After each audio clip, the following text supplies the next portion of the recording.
The John H. Williams Tallgrass Prairie Preserve is located just north of Pawhuska in Osage County. It's the largest protected section of tallgrass prairie left in the world. This week, the preserve celebrated its 30th anniversary, and Jason Doyle was on hand for the festivities. Jason?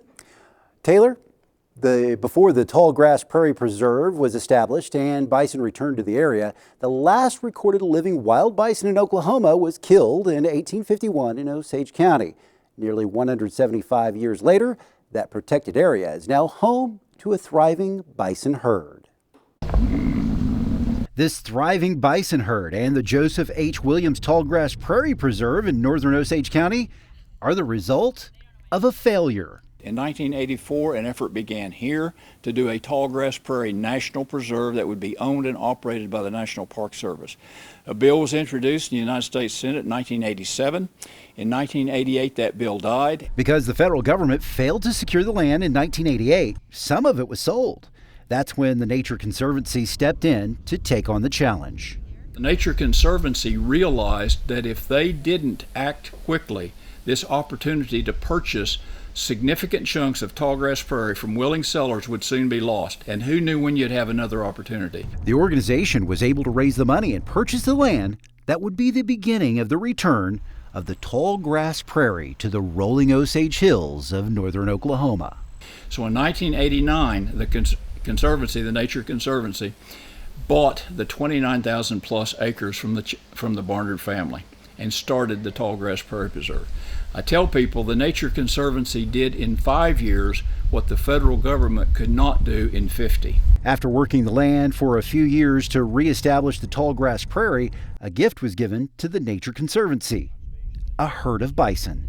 I was here 30 years ago on a very early morning in the presence of General Schwarzkopf, my father, Uncle Isaac. That morning when the bison were released, and remember that fence was there, I just knew they're going to crash through that fence because they were hauling, they were moving.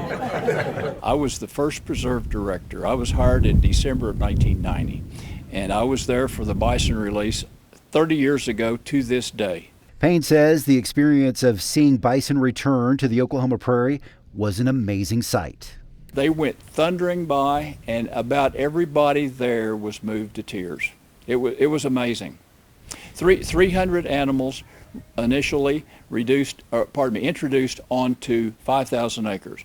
And the bison were donated by Kenneth and Diana Adams, and so that's why we named the herd the Christina Adams Bison Herd in honor of their little daughter at the time. Tony Brown is the current preservation manager. We work a lot with different universities around the United States, so we assist them in research projects, but bison management, fire management, you name it, we do it. One of the major benefits of the tallgrass prairie being reestablished is it gives scientists the opportunity to study how that particular ecosystem works. We have several different research projects going on at all different times, anywhere from American burying beetle to greater prairie chickens. We've looked at anything from coyotes to bison dynamics out in the pasture. Tallgrass prairies used to span most of the midsection of the United States. The remaining prairies have dwindled over the years.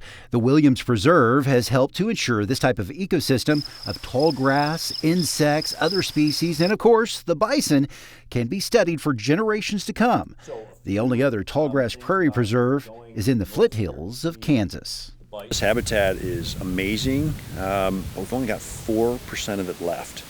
So it's really important to celebrate these milestones because it's a great way to shed the light on our work and the importance, the urgency of our work. Mike Fuhrer is the state director for the Nature Conservancy. We consider ourselves a science or knowledge-based organization, and that is an important part of us understanding what we need to do to move in the right direction. And so all of that research has helped us adjust and continue forward on conserving the prairie here. And a big part of that, of course, is the bison. While research is a mainstay, the mission is conserving the remaining part of the tallgrass prairie. Fuhrer says that takes a team. We really like to consider ourselves collaborative, so it's not just the researchers that we work with, but it's also corporations, foundations, landowners. It takes everybody to get conservation done. There's really no organization that can do it by themselves, and we really take that to heart. The Nature Conservancy's bison program here at the preserve has been so successful over the last 30 years. They're now helping tribes to establish their own bison herds in their tribal lands. Well, last year we gave 200 to the Intertribal Buffalo Council. And so those bison went back to indigenous peoples. This year we're giving a number also, it'll be less than that, but a significant amount of bison. We're really excited to be supporting an effort that the Intertribal Buffalo Council is doing to bring more bison back to tribal lands and those tribes where bison were such an important part of their culture.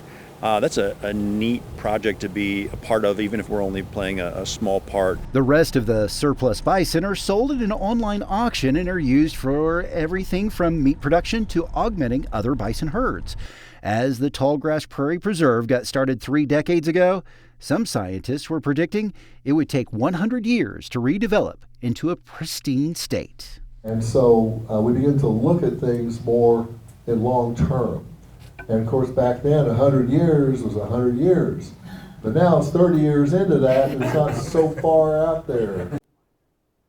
A quick programming note, OETA's documentary on the history of bison in Oklahoma, Where the Buffalo Roam, debuted this week. And you can watch it again this coming Monday evening at 9 p.m. right here on OETA.